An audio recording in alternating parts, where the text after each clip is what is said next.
Howdy, everybody. Humanities 2, as we work our way through music of the 20th century. Please look at the assignment I posted today. It's on music.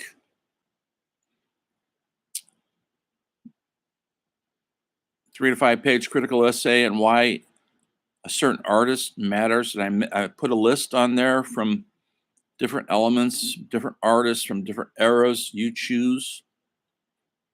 And you know the usual, you know the drill by now. Anyway, it'll probably be the last essay because the class is winding down. And I'm kind of probably the only thing I'm going to do next week is a quiz. And that'll be it. Besides, you have to stay around for the whole class. Also, the the journal reflection, that's important. But I'm not going to post that until next week. You can't hand it in until next week. So don't look to hand that in yet. Just make sure it's typed up. It's in the format.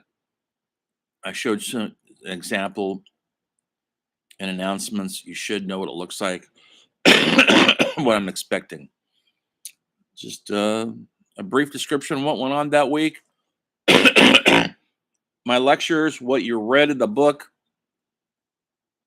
what you watched video wise, talk about your paper, and then give me a reflection of it.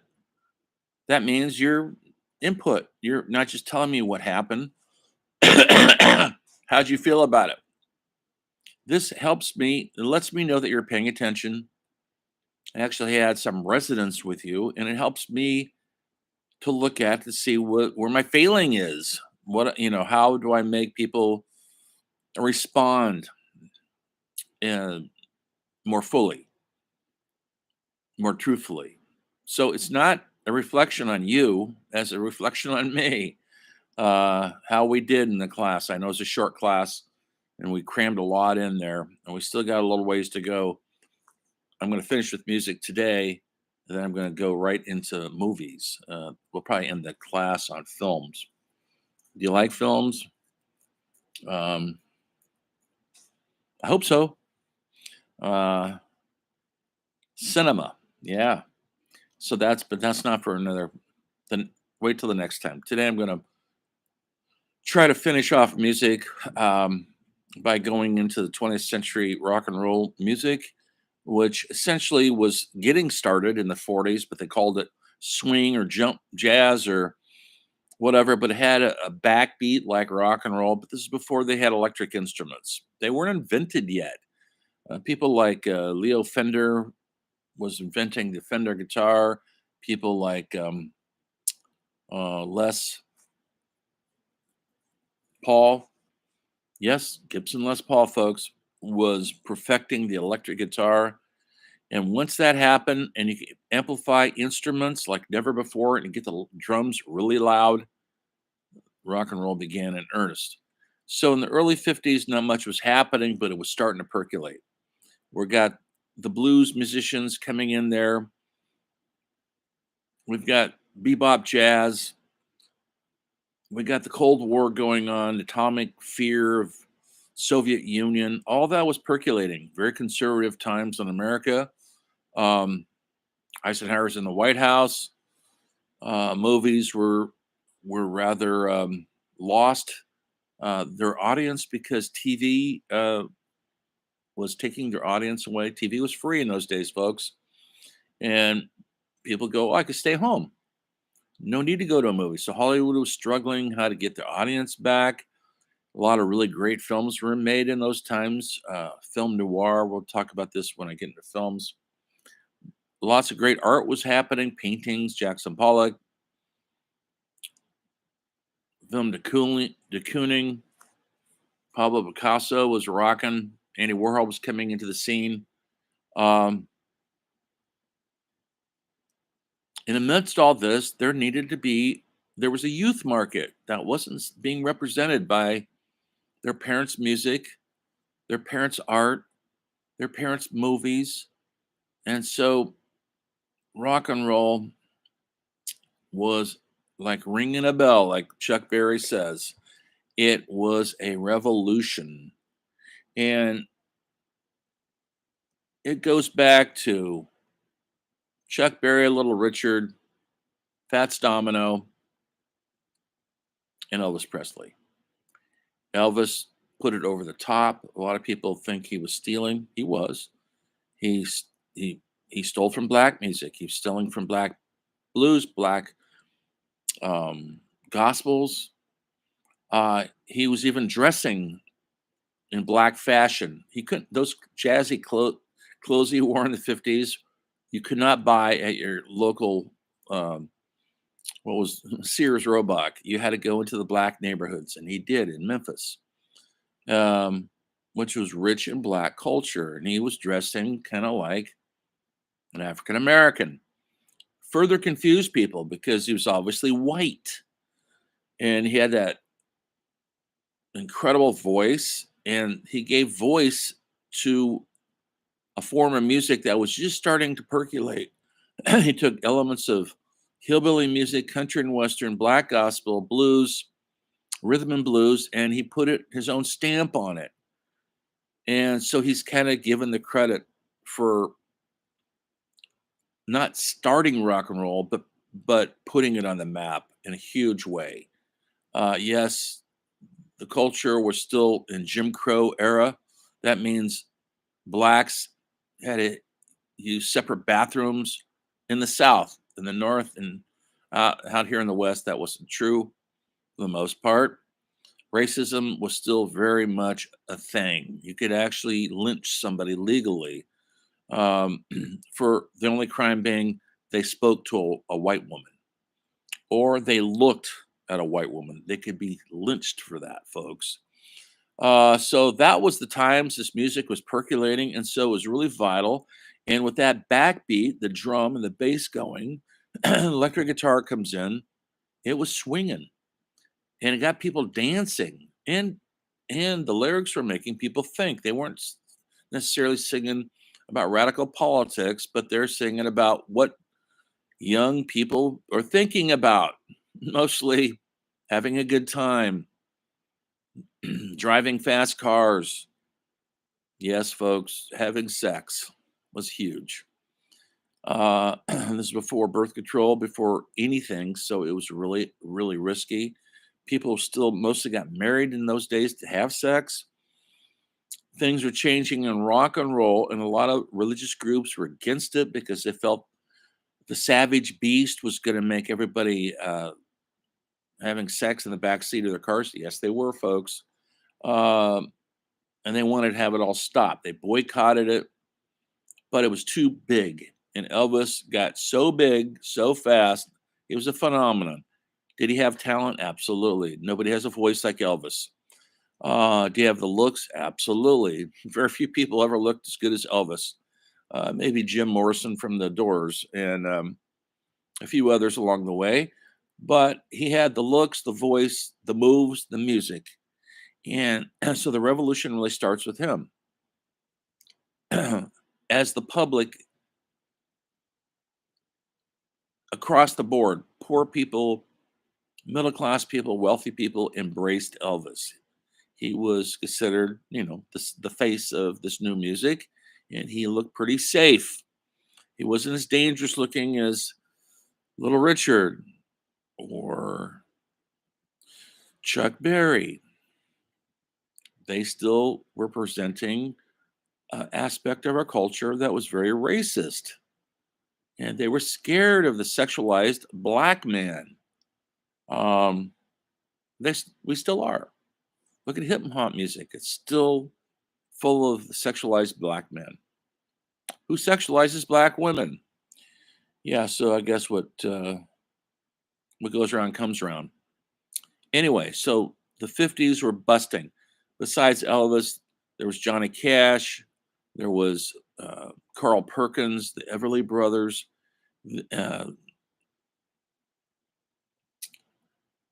they were inventing rock and roll on the fly.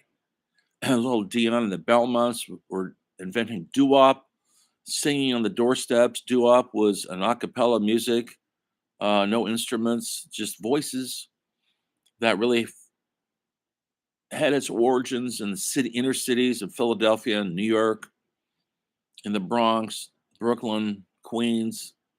It was guys standing on the stoop, 4 or 5 guys all singing different harmonies, and it had a beat. And it was called doo wop, and that was starting to sweep the nation and to get recorded and put on the radio. That's how popular it got. Then there's things like Dick Clark's American Bandstand started in Philadelphia in the late 50s. Kids could dance to the music. And that's how they rated the records. Could you dance to it? Can you dance to Buddy Holly? Yes, you can. Can you dance to Fats Domino? Yes, you can. And that was another thing the religious right didn't like, because when you dance like that, it's it's bringing out your primal sexuality, and they wanted to squash that. Uh, that wasn't right by them. But the more the church protested, the more the kids loved it, and the more they embraced it. So this was all happening before 1960. The revolution was on. Hollywood was a little slow to respond. The first movie that had rock and roll in it, I believe, was Rock Around the Clock with Bill Haley in the comments. But even the great Rebel Without a Cause, which was made right in the era of this beginning rock and roll scene, did not have rock and roll music. It needed it. It had old school orchestrations, but it's definitely had a rock and roll attitude. The acting and the directing, that is for sure. What is that rock and roll attitude? Well, it's kind of like a rebellious attitude. It's a youthful attitude. It's a your opinions and your generation doesn't speak to me, so I have to create my own voice, and that's what was happening. And so we have writers and movie directors and authors, like people like Jack Kerouac and Kurt Vonnegut, who were starting to write for this generation, and people were responding in a big way. Now they have authors to respond to, music to respond to, films to respond to. Like Kazan was directing On the Waterfront, and Viva Zapata, and Nick Ray was directing Rebel Without a Cause.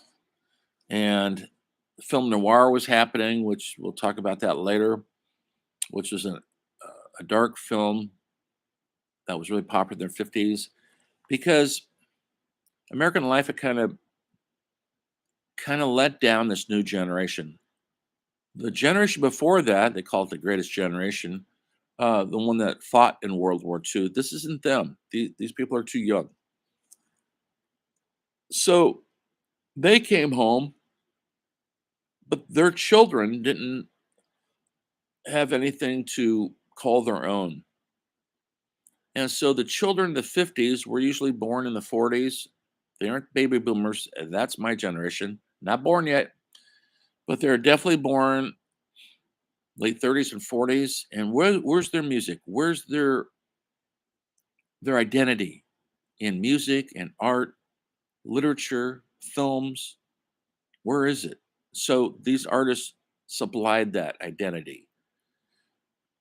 We come out of the 50s, we're in the 60s, and it got kind of early 60s was the doldrums of rock and roll. We had kind of white bread rock and roll with Pat Boone and Frankie Avalon and Fabian, these kind of pretty boy pop singers who weren't writing their own material, and they're just singing, very neat music, but safe as mother's milk. People were looking for some kind of release. They weren't getting it with them. Elvis by now was in the army, so his recording career was cut off for about 3 years as he went to Germany to serve his country. And while we're waiting for him to come back, we don't know who to turn to, who the artists were turning to. People like Roy Orbison, yes, and um,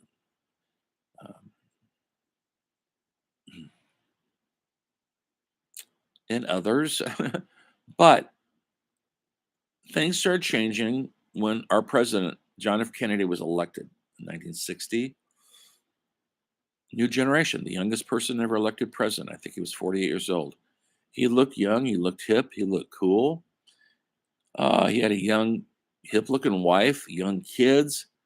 So maybe his generation, they called it, they refer to it as Camelot. If you know anything about knights in white armor and the myth of Sir Lancelot and Lady Guinevere, these are mythical knights, and it was called Camelot. They compared the Kennedy era as Camelot. It was our myth coming true of the possible good life. We're coming out of the black and white era of the 50s into the color era of the 60s. Movies are starting to be all in color. Music is getting more colorful. The Kennedys are in the White House. And 1962 or thereabouts, a band from Britain, Liverpool, the Beatles, were playing in a little nightclub called the Cavern. Then they went to Hamburg, Germany, and they played there. And they were starting to cause a scene. We only read about it here. We didn't hear their music.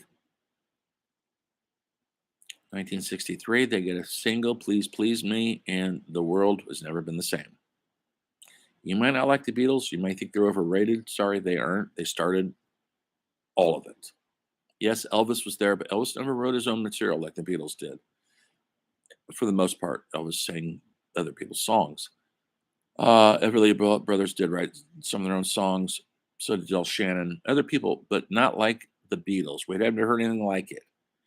1964, about 4 months after John Kennedy was assassinated in Dallas, the Beatles premiered on Ed Sullivan. The nation was mourning this new, vibrant president who took two bullets.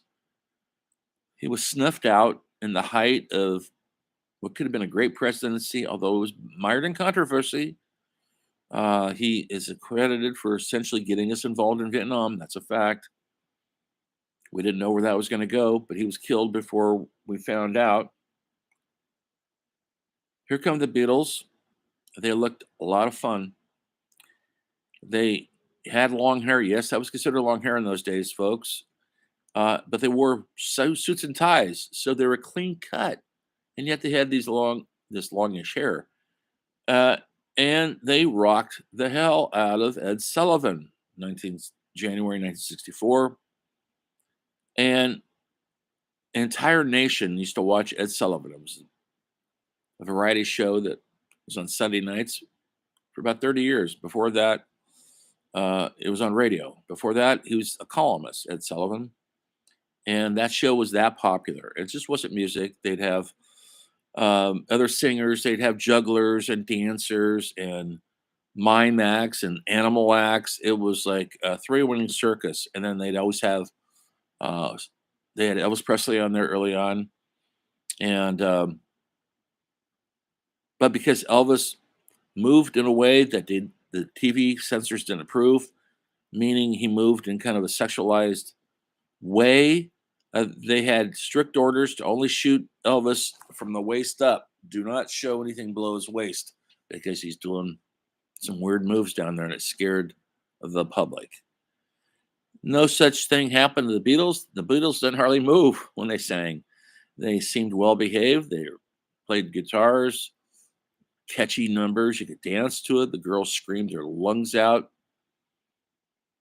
They were polite. Elvis liked them because they looked clean cut, except for their haircuts. And so he accepted them. That was huge. After that, it was Beatlemania for the next 10 years until they broke up. Other groups followed: Rolling Stones, Animals, Yardbirds, the Kinks. Later on, a little later, England, they called it the British Invasion because all those bands are from the British. We had our own homegrown stuff, not as cutting edge. We had the Byrds, cutting edge. We had the Beach Boys, really clean cut, really nice, but I don't know how they weren't real rebellious like, say, the Byrds were. And so the parents were relating to the clean cut bands like the Beach Boys, and they were scared of bands like the Byrds. Then a second wave came in from England that would be with the Who, Cream, the Zombies, Pink Floyd. And that started towards the late 60s. They called it the Second British Invasion. In the meantime, American bands like Jimi Hendrix was a revolution unto himself. Nobody had ever heard anybody or seen anybody play guitar like that. Uh, he was a revolution. He was a black man who played psychedelic rock music. He mostly had a white audience. Uh, Black audiences had Motown, the Supremes, Four Tops, Smokey Robinson, and the Miracles, and that was going great guns. That was also the white audience like that stuff. Also, the black audience did not really respond well to rock and roll, like uh, Jimi Hendrix. His audience was predominantly white, and he brought in a whole new fashion sense and a guitar sense. They're still trying to figure out how he played the guitar. They're still trying to figure out what his method of madness was. In the meantime, on the West Coast, the whole hippie Haight Ashbury thing happened with Big Brother, Janis Joplin, Big Brother and Holding Company, Quicksilver Messenger Service, The Grateful Dead, Jefferson Airplane, Moby Grape. Um, San Francisco became the beacon for anybody who wanted to go to San Francisco and wear some flowers in their hair and smoke some marijuana and have supposedly free love. And let me tell you, folks, it was overrated. I wasn't there. Yes, I'm not that old, uh, but I was well aware of it. I was only 12, too young. I would have gone, but I was a little too young to partake. And it was a wild scene. Lasted 2 years at the tops. Late 66, 67, they called it the Summer Love, 68. By then, it had been taken over with tourists and drug addicts, and people moved out of the city. Jefferson Airplane moved out of the city, Marin County, Grateful Dead moved, Janis Joplin moved. They all had to get out of the city because the fans were living on their front porch. Everybody knew where they lived. And it got kind of scary with a bunch of drug addicts hanging out the front porch. So they split the scene. And that music changed everything in San Francisco. They called it the Bay Area, San Francisco Sound, Country Joe and the Fish from East Bay, Tower of Power, Dan Hicks, and the Hot Licks came in later. So many bands came out of this era, this really rich area of the Bay Area. Southern California was another revolution. That's where the Byrds, Buffalo Springfield, the Doors, Love were all rocking at the Whiskey Go Go and the Troubadour. And they all lived up Laurel Canyon. And it was a pretty good time, folks. The Mamas and Papas were up there, and so was um, Joni Mitchell. The Monkees was a television show. They're up there. Everybody had some money. They're hippies with money. So they all had Porsches and lots of marijuana and LSD. And Frank Zappa lived up there. And it was pretty incredible high times in the country, the youth market. And filmmakers like Roger Corman were making films like The Wild Angels, Hell's Angel movies. Later on, Easy Rider came in and changed everything. We'll talk about that when we talk about cinema. So the youth market, the youth was really controlling the marketplace. They're spending money on records, they're spending money on clothes, they're spending money on drugs, they're spending money on movies, but they're not spending it on stuff they didn't believe in. Old music from the other generation, movies from the other generation. They were rejecting all that. It was the height of Vietnam War. You could get drafted, be sent to Vietnam, and be killed. Yes, you could. There's no draft now, by the way, just in case you were wondering. Also, during this time, um, there was always this background of possibly having to get drafted, go to Vietnam. That was made everybody uneasy. The males, they weren't drafting women. Women were safe, but during that time, birth control pills became readily available, so everybody was having hopefully safe sex. Roe versus Wade came in. The Supreme Court's going to abolish it this week. All of a sudden, you could get an abortion without it being illegal. You don't have to go to some weird back alley quack doctor and maybe die in the process. You could actually get it at an abortion at a clinic. That's all going to go away, folks. Um, Soon, by the way. Um, so this youth market was just everywhere. My parents' generation couldn't stand any of it because it looked like we were taking over everything and not in the way that they were comfortable with. Now that I look back on it, I see their point. It was pretty anarchy. It was people dropping LSD and having sex in the parks and stuff. That's pretty radical. It was the first time a generation, that's the baby boomers, that's people born from 46 to 64, uh, they're the highest educated, the most well off. They had cars, they had spending money because their parents provided for them. Never happened before in the history of the country. And so this youth market was an intellectual market. They're reading books, they're getting diplomas, they're going to change the world with their music, their films, their art, their dance. In the mix is Andy Warhol and every as an artist. In New York, the rock and roll scene was a little different than the West Coast, which was more of a lot of flower power hippie thing. In the New York, we had bands like the Velvet Underground with Nico, and they hated hippies. New York's a darker scene. People weren't on LSD out there; they're taking heroin, and that's a drug that's going to make produce different kind of art form. And the bands that were popular in New York at the time were not popular in the West Coast.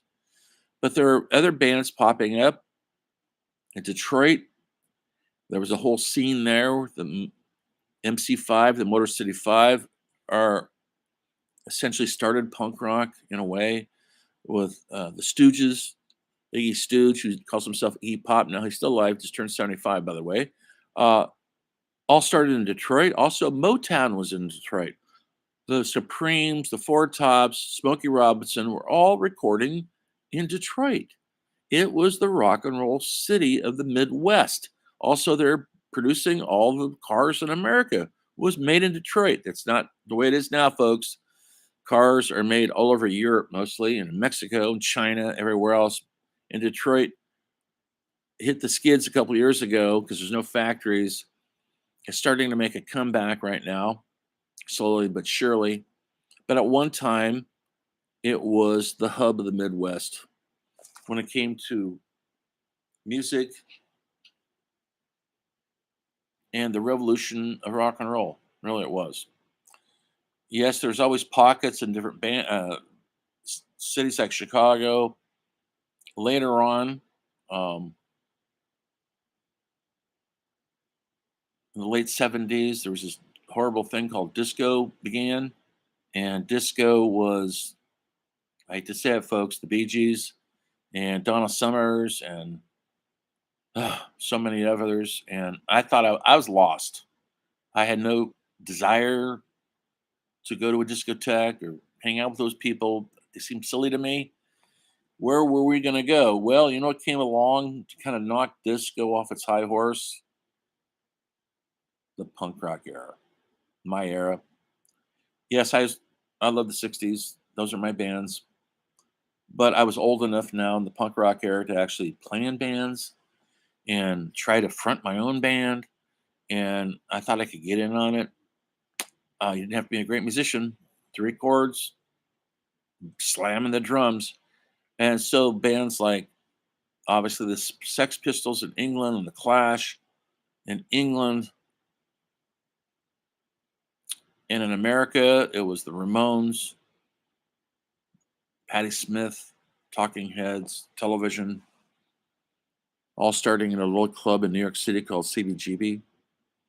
It's down in the Bowery, a little tiny hole in the wall on Skid Row. Now it's of course you can't even afford living on Skid Row. Forget about it. They had a place to play and they got noticed, and record companies signed all those bands, and they all did pretty good. Blondie, but would you call Blondie punk rock? compared to, say, what the Clash were doing. No, absolutely not. It wasn't the style of music, it was the attitude. It's DIY, do it yourself. They were doing it themselves with all sorts of different music. Would you call it Talking Heads punk? You probably wouldn't. You don't know television maybe? Would you call it? Probably wouldn't. They know how to play their instruments, but they were all part of the scene. And then the strict punks like the Dead Boys and the Ramones were more primitive. Sex Pistols were very primitive.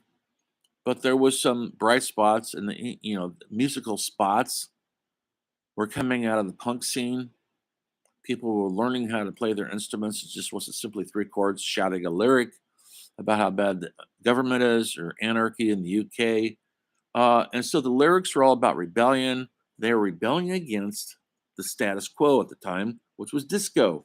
They couldn't get airplay because it's Eagles and Jackson Brown, Fleetwood Mac were dominating the airwaves, and we considered it weak.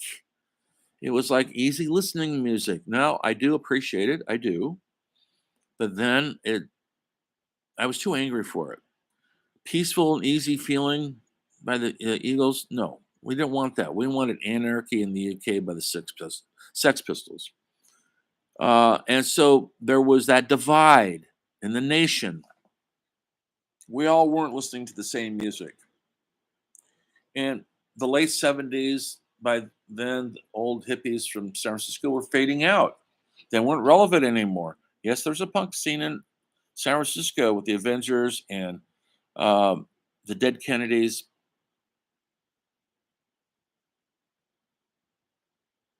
Oh, come on. I want to say the Dickies, but I can't remember if they're LA or not. In LA, there's a punk scene. That's where I lived, uh, led by X, Fear, the Germs. Yes, even the Go Go's first before they turned into what they turned into, which is essentially a pop band. They were a punk band, and there was a big scene there. There's the Orange County punk scene, which was um, led by Black Flag and the Circle Jerks, and so there's these pockets of punks inspired by what was going on in England and New York, but it was its own thing.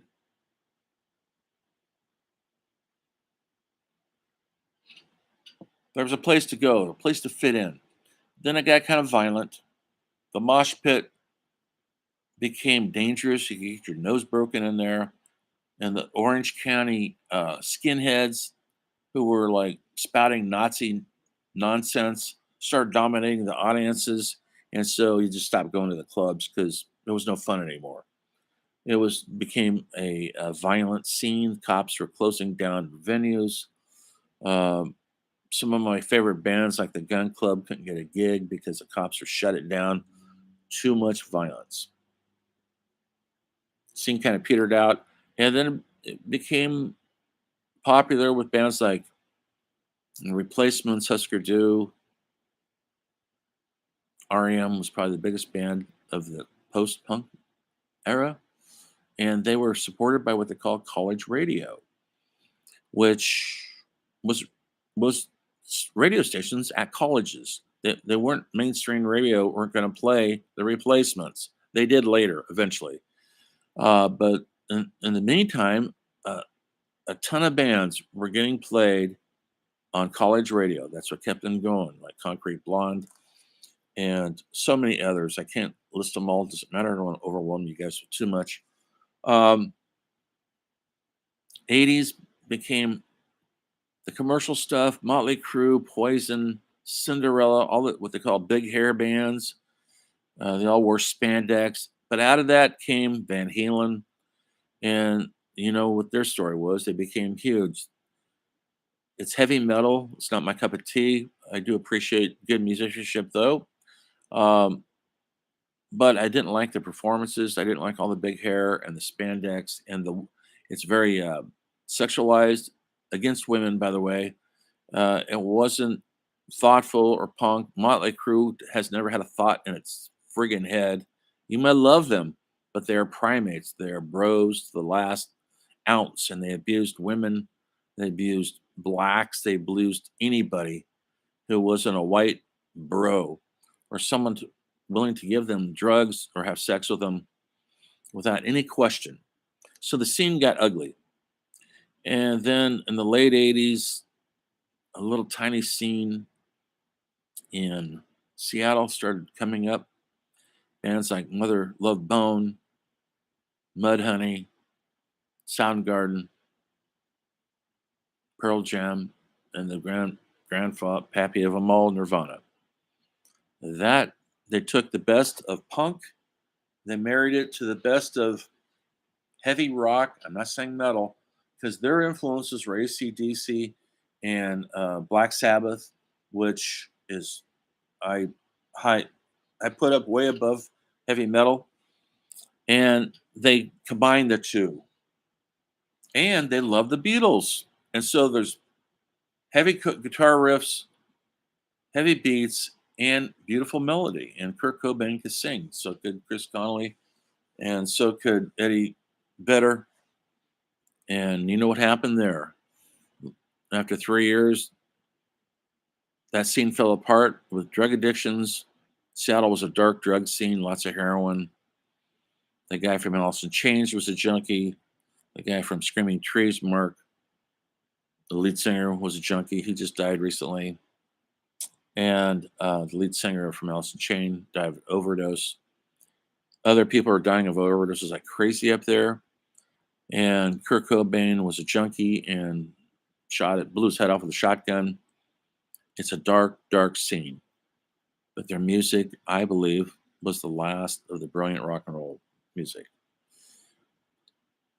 Right around that time, the hip hop world, they were coming up with their own punk scene. They didn't call it punk, of course, but it was a rebellion. And it started in the inner cities, South Central LA, Chicago, the Bronx in New York, and bands like Ice T and Ice Cube um,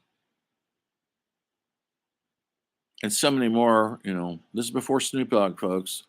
Um, he was a little later.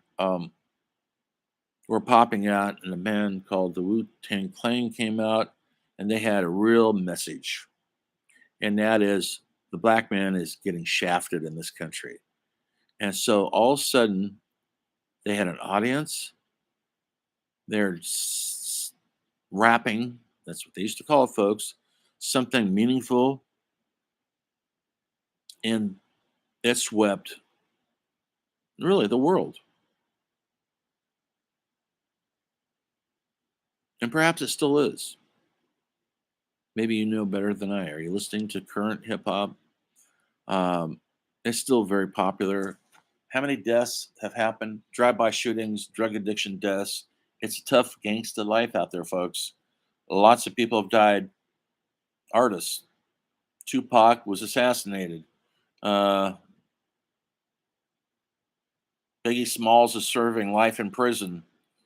Possibly had a hand in that assassination. It was a thug life, and many, many casualties. But the music is authentic, and it's a folk. I'm not kidding. You can almost call folk music of the inner city. Um,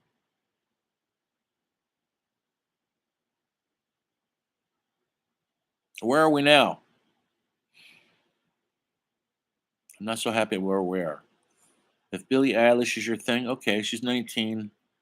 I don't. She has nothing. Nothing. No offense to her. She has nothing to say to me. Uh, Justin Bieber has nothing to say to me. I like to punch him in the face. If I have to hear one more article about how pretty he is. Um, so what's the popular culture now putting out? This new little punk rock band saw on YouTube that they've been reading about, the Linda Lindas. Come on, the drummer's 11. Yes, are they cute? Yes. Is it? If I was 11, I'd dig it, but I'm far from 11, and now they're the leaders of the new punk rock, and I think the oldest one is 14 years old. Go for it. Pick up an instrument, go for it. You could do it too. Express yourself. I'm all about expression. And rock and roll was all about self-expression. Anybody could pick up a drumstick. Anybody could pick up a guitar and learn three chords. Anyone. You don't have to be Mozart. You don't have to be Miles Davis to understand the E and E minor and G and D. You don't know. And you can play 400 songs with those chords and write your own music. And that's the beauty of it. That was the beauty of hip hop. All you have to do is a drum machine and you can go forth. If you have something to say. If not, then you can't do it. Anyway, rock and roll is here to stay. Hopefully it doesn't die. Yes, we need the energy, we need the history. It's just going to take a different shape. It's always changing shape. Maybe you have a favorite band. Maybe not. Maybe you don't care about it. Uh, with that, look at the final paper. We're going to have a quiz next week. It's going to be a take home. Don't worry about it yet. Only worry about it next week when I ask the question. And then that'll be it for the class. You'll have to hand in your reflection, and that'll be it. I'll talk to you guys in a couple of days when the story of humanities continues and the story of cinema begins.